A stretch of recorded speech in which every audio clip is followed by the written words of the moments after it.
Hey guys, welcome back to The Secret Podcast. This is episode 26. Today we're going to be talking about my thoughts on the coronavirus and the pandemic, what's going on in my life right now, how to stay motivated and focused while working from home, and some general thoughts about minimalism. Let's get into it.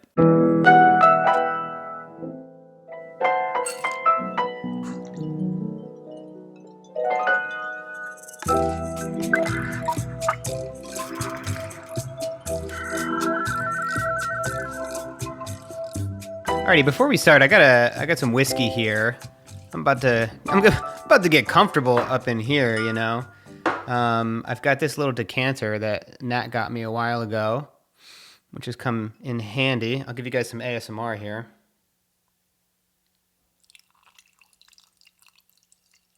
There we go. Hopefully that was something for you. Hopefully that got you guys going.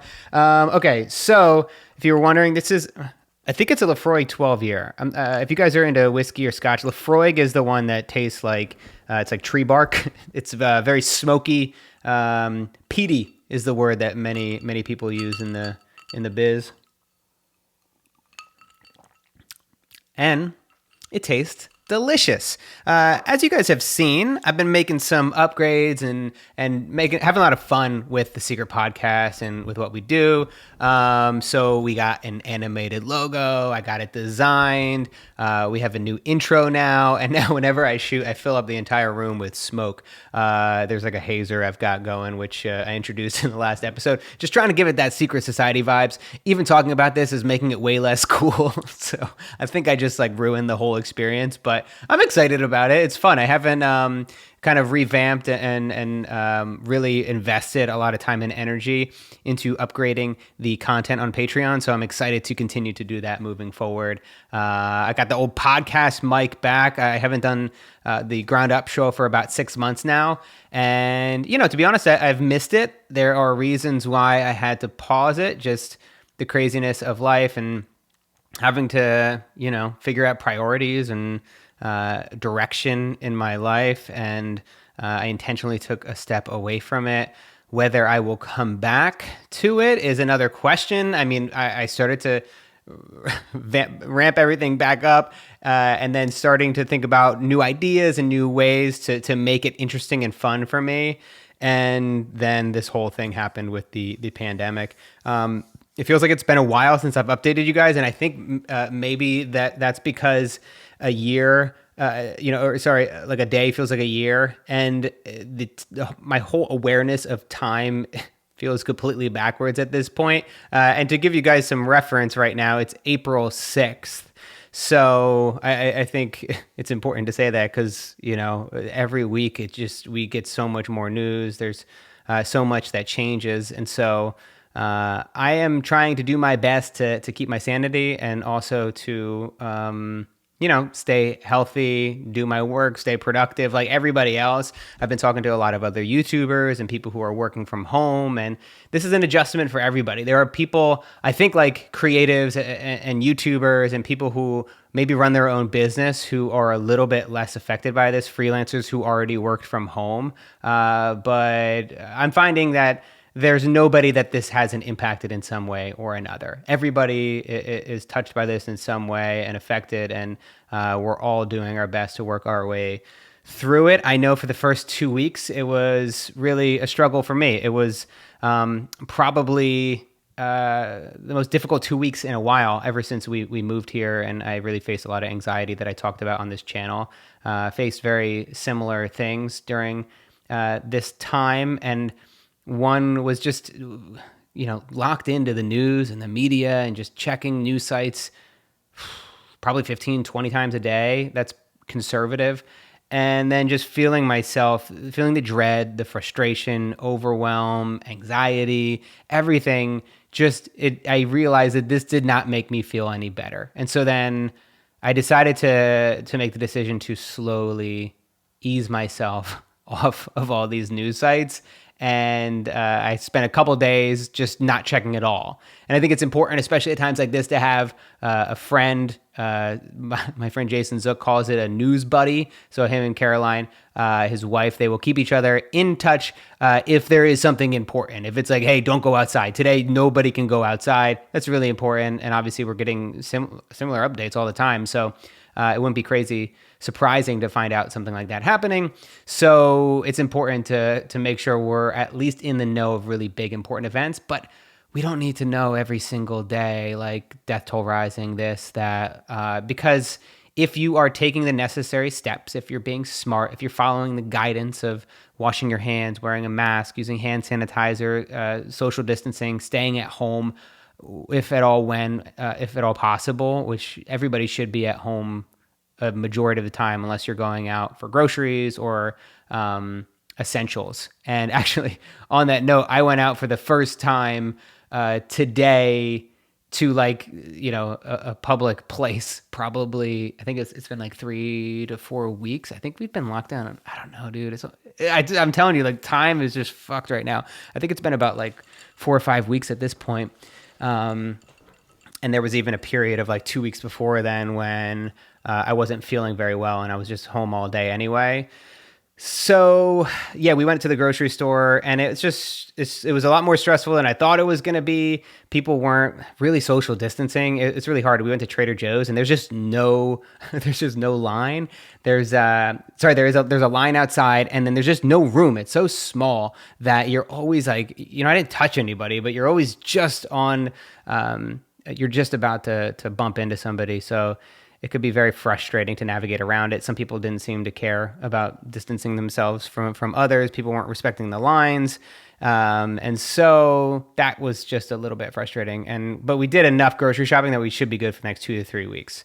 I think I've got a couple questions in here specifically related to this whole situation. So I'll get into it a little bit more. I have a segment that I want to start us off with. This is called Matt's Book Club, Matt's Reading Corner. Something like that. I don't know. We thought it would be fun. Now, I've got my brother Mark is helping produce this. Him and Oscar, my editor, came up with a bunch of ideas for how to kind of make the show a little bit more dynamic and interesting. And one of the ideas was like, hey, let's do a little book club / reading corner. And so every episode, I'll be just pulling some excerpts from my favorite books, something to think about, something that is resonating with me at the moment and might help you. And so I've got this book here, The Power of Now. You guys have probably heard me talk about this book before. It's very, very popular. Eckhart Tolle. It's about spiritual enlightenment, living in the present moment, mindfulness. It's a book that I read first when I was in college, and it really got me to think about spirituality in a way that I hadn't. So up until that, I grew up Catholic, and then I eventually became an atheist / agnostic, just somebody who wasn't at all interested in religion and didn't believe in God. And now I still don't. I would still consider myself atheist or agnostic, but this is the first book that got me to start to think about how somebody in my position could also be spiritual or could also be connected in the present moment and have spiritual experiences. So I want to read you a little bit of an excerpt that I found to be very powerful. So it starts, the book kind of goes question and answer format. So there's usually always a question or a prompt, and then Eckhart Tolle will talk about it. How can we drop negativity? By dropping it. How do you drop a piece of hot coal that you're holding in your hand? How do you stop some heavy and useless baggage that you're carrying around? By recognizing you don't want to suffer the pain or carry the burden anymore, and then letting go of it.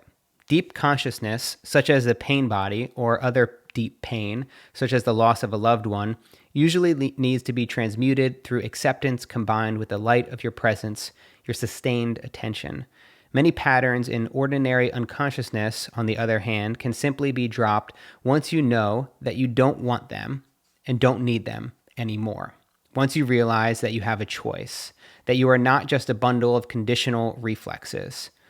All this implies that you are able to access the power of now. Without it, you have no choice. I think it's a powerful excerpt because it's especially relevant today. considering everything that's going on, to be aware that we can sometimes get caught up in our mind and that we aren't just reflexes. We aren't just a collection of what we're thinking right now in the moment. And if we're able to silence, quiet our mind for just a moment, we can find a lot of peace in that. And these days I've been finding that through whiskey, it certainly helps. Alrighty, let's get to some of your guys' questions here. Oh, by the way, I'm also going to be doing this podcast. The goal and the plan is to now go to a bi-monthly schedule. So twice a month, we'll be coming out with this podcast, 30-minute episodes. I'm excited about that change, and I hope you are too. Here are the questions. The first one is from Ian Neal. With a stay-at-home order coming out for Ohio yesterday, I am working on transitioning to working from home, which will start tomorrow and go for a couple weeks. And it'll likely go for even longer than that as we're learning more each day. While working from home, how do you tailor the environment so when you sit at your desk, it feels more like you are at work and able to be fully productive? Thanks. So I just released a newsletter last week that was about things that help me stay focused. So I'm going to talk through some of those things because I have what I didn't realize it. And I'll probably do a video on this as well, though. But I have these things that I bring into my day as kind of like a ritual. And especially when I'm having trouble getting focused. So I don't think any 2 days are the same. I think some days... I think the only thing that's the same about every day is that I wake up and I grab a cup of coffee, I make a cup and sit down, I typically start working right away. But sometimes I'm working from the office here. Sometimes I'm working from the kitchen. Depending on what day it is, I might hop right into a meeting. Might hop right into writing or editing. So it's always different depending on what I need to get done. I'm very fortunate and lucky that, man, we just moved into this space about a year-ish ago, and it has a separate office. So it's got this, second bedroom that operates as an office for Natalie and I. I just set up Natalie with a desk over here in the corner, so she's in here as well. And it's been a great way to be able to kind of lock into a separate space. So we have just work in here, and then usually, obviously we still work from the kitchen and stuff, but this is like just a dedicated workspace. When you're struggling to focus, it's come in handy. I think you can, I didn't have this for years and years, and I worked from home just fine from my bedroom or from the living room. And so I think that you just have to be very intentional about your workspace. And that's the first thing that I mentioned when it came to things that help me stay focused while working from home. A clutter-free workspace is huge for me. And so rarely does clutter pile up. If it does, I'll sort through it. But I like to be able to sit down at a desk and not have to have papers and electronics and cables and wires all over the place. And so having that nice and tidy and organized goes a long way for me. I think there's this myth that creatives need to be kind of crazy and live a chaotic life, but I have found that not to be true at all. Solitude is really, really important for me, being able to be by myself, to not have the distractions of somebody else next to me. Now that Nat and I are home all day, all the time, we make sure that we communicate with each other to let each other know, hey, I really need to work on this. Still, we interrupt each other every once in a while, and we just give each other the look hey, I actually really need to do this right now. And then since we're both going through the same thing, it's really easy. In the absence of solitude, I do recommend noise-canceling headphones. Any over-ear headphones work really well because it also even if you're not listening to anything, it's just an indicator to somebody else to piss off. And also the over-ear headphones, I think, just signify something much greater than the AirPods. AirPods are a little bit more, people feel more okay to interrupt you when you've got AirPods on for some reason, maybe because they're smaller, maybe because they don't notice it when they come up to you. But I have found that headphones have been a great way for me to focus. Noise canceling is clutch, especially if somebody else is on a phone call. And then in addition to that, two playlists that I listen to. One is Deep Focus and one is Lo-Fi Beats. Deep Focus, kind of these ethereal sounds and tracks. Neither of them have lyrics. So I find that lyrics and a voice over top of a beat is going to get in my head, and I'm not going to be able to think, especially when I'm writing. And so lo-fi beats is another one. It's just like, hip hop beats, instrumental, old school hip hop, a lot of fun. Usually spit a couple bars every once in a while I'm listening to them. That's not true. I do. Natalie will tell you I do. It's embarrassing. I will never put any of that publicly, by the way.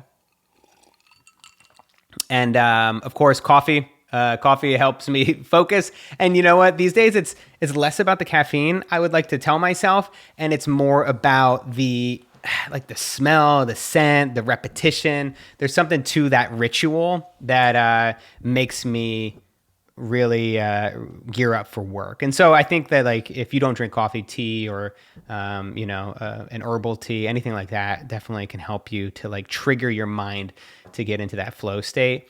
And I get my coffee from my homies at Cat and Cloud. They've been delivering. I've had a delivery subscription for them for a long time, and now it works just as well that I can't really go out and get coffee as often. So every 2 weeks I get my coffee from them, and that's been great. I use the Freedom app, and now this is like an app that I've talked about in some videos before, but you can put in the websites you don't want to go to, and then it'll block you from going to those websites. And what I find to be very helpful about that is that so you can easily exit out of the app, right? But it prevents the flinch. So when you first pull up your computer and you go to CNN, or you go to Fox News, or you go to Facebook or Twitter or Instagram, you automatically start typing these things and going right to them. And this just has a little bit of a barrier that reminds you, what are you doing? You're doing it again. Don't check it. And then that helps me to just give me a pause to say, okay, yeah, that's right. I should actually be working. And I would say it works about 60% of the time. The other 40%, I just I just turn it off, and then I just go back to doing whatever I was going to. I just go back to checking the news. But I do my best. And what I have been doing lately, which is different than normal. Normal, I have a to-do list, which is TEUXDEUX.com, to-do.com. And lately I've been doing handwritten to-do lists. And something about it, I like it. It helps me focus. It helps me get really clear on just the few things I need to do. So, I have, let me see. I should just know off the top of my head, shouldn't I? What I'm doing today. Let's see. Okay, so Monday. I just have Monday here. Film the Secret Podcast 026. That's here. That's what we're doing. Transfer behind the scenes footage. That's for a course that I'm working on. And then edit email video. I didn't edit email video, but I did the other two. And I think I probably didn't edit the email video because we had the big that big grocery shopping trip, which was just super stressful. It just taxed me emotionally. And so I have usually just 2 to 3, no more than that. I don't always get them done, like I said, but it allows me to just focus in on just a few things. Of course, every once in a while, you just have a to-do list that's just 20 items, and you'll just be pushing it back to back to back. But having just a physical written out note, just to be super clear on what I really want to get done today, and then also I can map out the entire week to that often helps me to go Monday, Tuesday, Wednesday, all the way down to Friday, and then put out the 2 to 3 items I'm going to do each day. Usually I'm a little bit more ambitious, but I'm trying to see how much can I get done this week. And so that's especially helpful when we're working on these long-term projects, long-term commitments. And by projects or commitments, that could be starting a YouTube channel or building a podcast. And it's how do you stay committed to something for the long run and get as much done as you can in a short period of time? Because sometimes it's these things don't come to fruition for a year plus. And so even looking at it on a week level compared to a day level helps me to see if I'm heading in the right direction. And so those are some of the ways that I stay focused and I prepare myself mentally to be able to work from home. We have another question here from Radrad. And the question is, hey, Matt, does a minimalist cope in times of great turmoil like what we're facing today? Did you ever think that you should be hoarding toilet paper as well? How do you prepare to keep calm in times of extreme tense situations? I know you've already made a video about this, but it seems from time to time you made your video. Seems like from the time you made your video, a lot has changed. Did your ideals change as well? I swear I can't read. Okay. my ideals have not changed. I mean, I did a video on it called like how to face uncertainty, and it was kind of like, I think in a I'm proud of the video. I think that it wasn't just like me being, I think I was being like overly calm in it. And I think I did talk a little bit about some of the anxieties that I've had. I definitely, the most recent video, my morning routine video, was a much more broader update about how I'm feeling and what I'm going through. And so I think that was important, just to be like, hey, I've been like really anxious. I haven't been feeling in the best headspace lately. Does minimalism help you in these situations?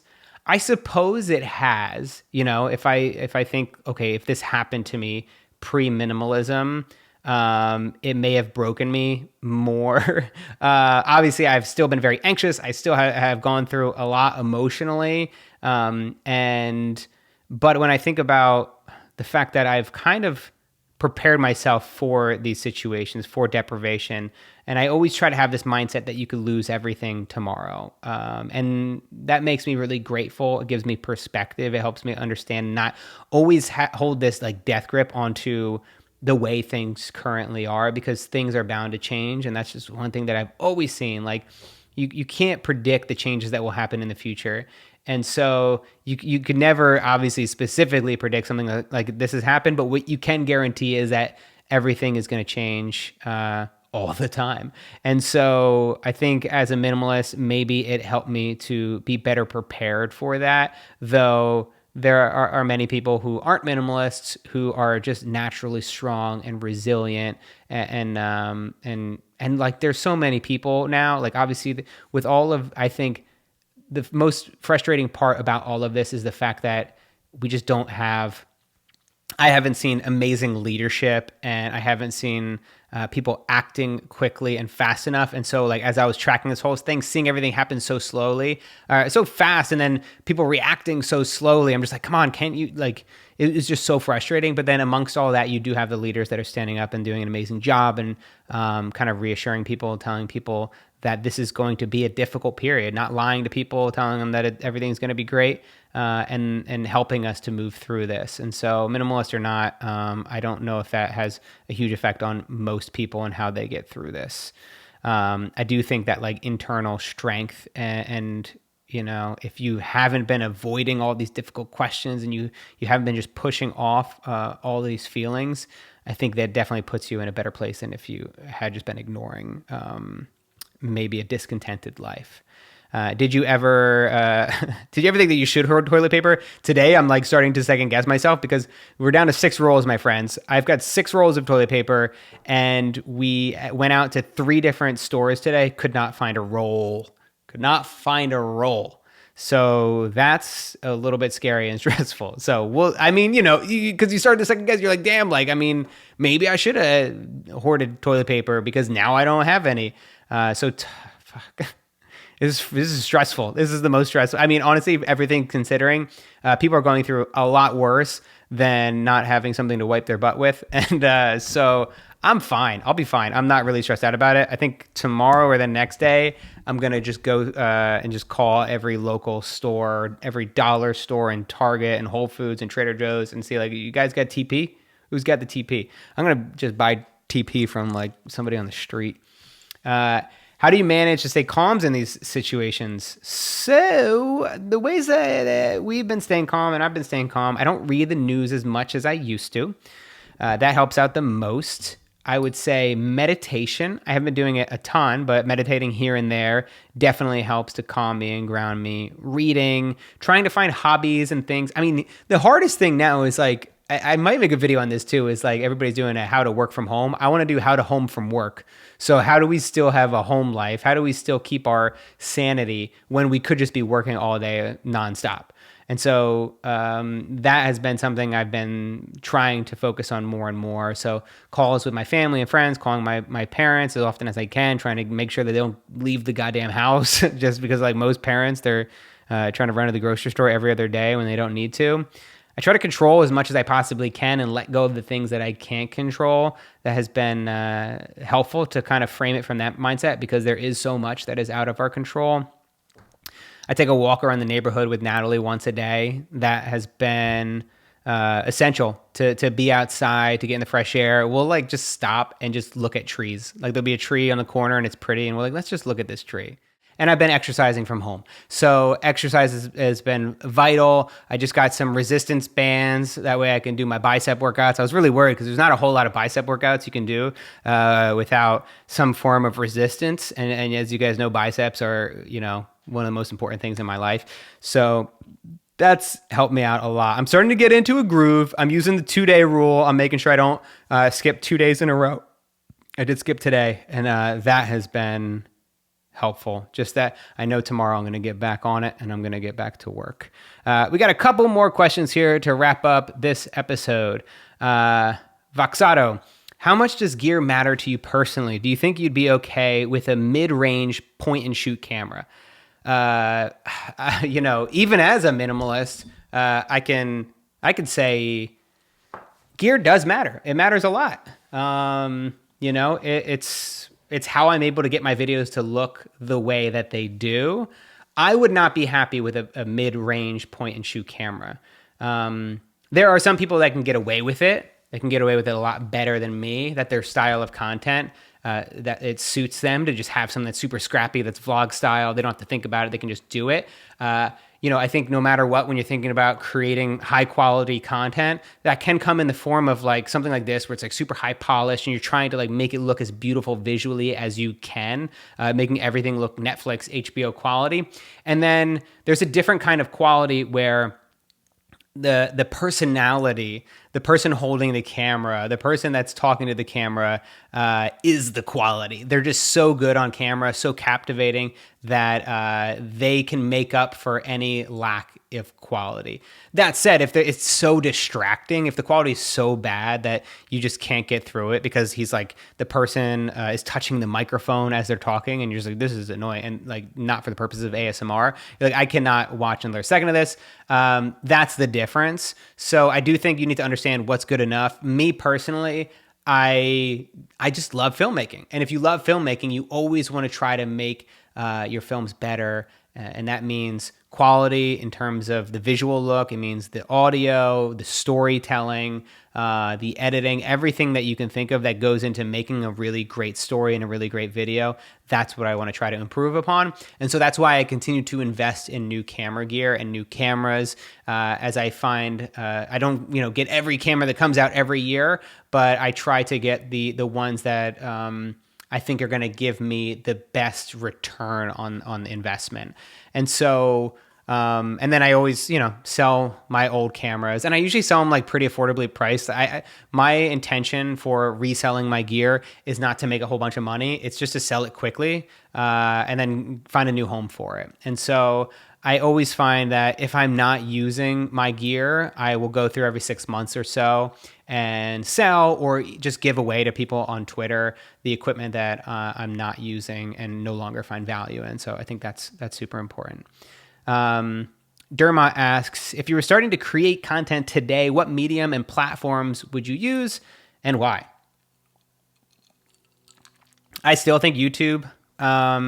I probably would start TikTok heavy if I was like literally just starting today, just because, the ship has kind of sailed a little bit on that. And so I would definitely say TikTok, Instagram, YouTube. YouTube has phenomenal discoverability. So it's so easy. I want to say so easy. I would say it's so much easier to get discovered on YouTube than Twitter or Instagram or Facebook. I find that the way that if you can create something that has a really captivating title, thumbnail, and engaging content, YouTube will often pass your video around. Now, it might take a year, 2 years, 3. If you watch my video, the 3-year rule, my motto behind sticking through with a long-term commitment and not getting caught up in this desperate need for instant gratification. I find that you'll likely be able to start to build momentum if you get good enough. You have to be good. If you're not good, if you're not creating great quality content, you're not going to stand out with all of this noise. And actually, I am in the process of working on a YouTube course. So I'm excited to share that with you guys. I'll definitely let you know once we finally have it done, but it's basically all written, all planned, all prepared, and we just got to shoot the damn thing. And I'm excited. I'm planning on I'm still doing the habits course, I've got an idea for about 3 or 4 other courses. Probably going to finish up probably 3 this year. It's one of the main focuses that I'm devoting a lot of my time and energy to now, is creating courses that can help teach people everything that I've learned in a really coherent, intelligent way, unlike these AMAs. So that right there is it for this week's podcast. That's the 30-minute mark right there, my friends. A lot of great questions. I'll probably try to get some more questions in the next one. That just went by quick. I had a long update in the beginning. But that's it. Like I said, I'm going to be coming back for another one to answer even more of the questions that you guys asked from that last shout out on Patreon. As always, appreciate you guys. I hope you're healthy, safe, and you're using this time to spend it with family, not putting too much pressure on yourself, not feeling like you have to be overly productive, because obviously times are tough right now and there's a lot of stress and anxiety going around. And if we can all do our part to just be there for each other and just be a calm presence among all of this craziness, I think that's a good thing. So thank you so much, and I will see you in a couple weeks. Bye now.